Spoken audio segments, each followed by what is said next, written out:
Alright, more happy, more healthy dito sa Izumi. So nandito tayo ngayon sa Izumi Bulan and we are now operating for already 11 days. So meron tayo ngayon isang client na very excited na i-share sa atin kung ano ba ang naging experience and improvement niya sa paggamit ng ating therapy. At siya po ay si Sir Ronel Merabueno.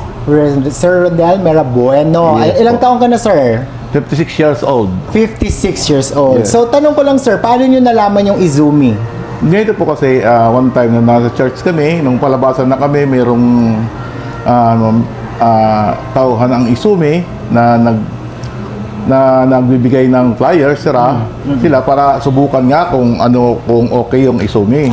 So, hindi ako nagdalawang isip na agad-agad, pag-uwi ko galing church is pumunta agad ako. Yes. Supposed to be is 11 days ngayon yung Izumi, is 11 days din ako ngayon. Wow, so that's a perfect attendance. But before that, sir, tanong ko lang, ano yung health problem yung pinaka-concern mo talaga? Bakit na-encourage kang mag-therapy?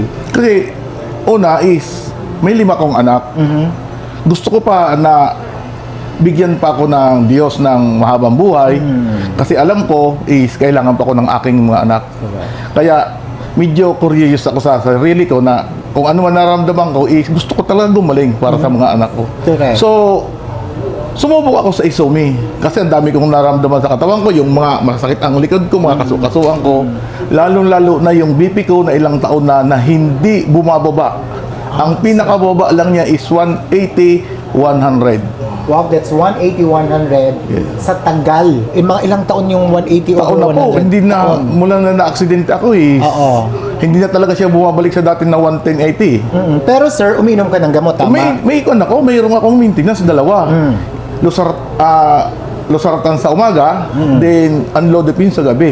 Pero yung blood 100 pressure, milligrams pa. Saka 10 milligrams yung ano ba yun? pero hindi bumababa pa din. Hindi talaga siya bumababa. Sabi mo nga sir, nakwento niya sa amin na talagang meron siyang blood pressure. Every day, chine-check mo yung blood pressure. So anong nangyari sir, nung nag-therapy ka na on your first day, ano ba yung ano nyo? So ganoon is, nung bago ko malaman itong Izumi na to, supposed to be is gabi nung time na yun is nagpa-panic talaga sa hospital. Kasi yung BP ko is 240 over 130. Sobrang taas. Di pumunta pa rin ako doon sa hospital is parang nilagyan ako dito ng pagpatunaw sa dila. Is umuwi ako is 190 over 90 yung dugo ko. Hindi talaga. Tapos rinisitahan nila ako ng gamot. Di kinabagahan nga ito is na lamang ko itong Izumi. Sinubukan ko siya ng isang araw. Sa isang araw, kinabukasan nag-BP ako.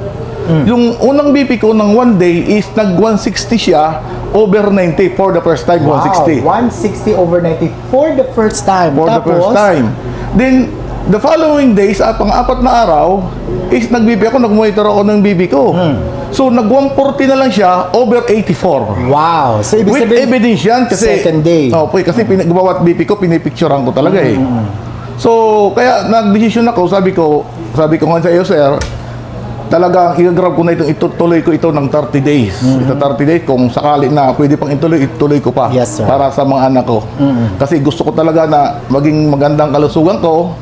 Kasi kailangan talaga ko ng mga anak ko. Tama, sir. Hindi pilay sila pag mawala ko. Correct. Kaya, una ang Diyos, nagpapasalamat ako dahil na punta dito yung branch ng Izumi.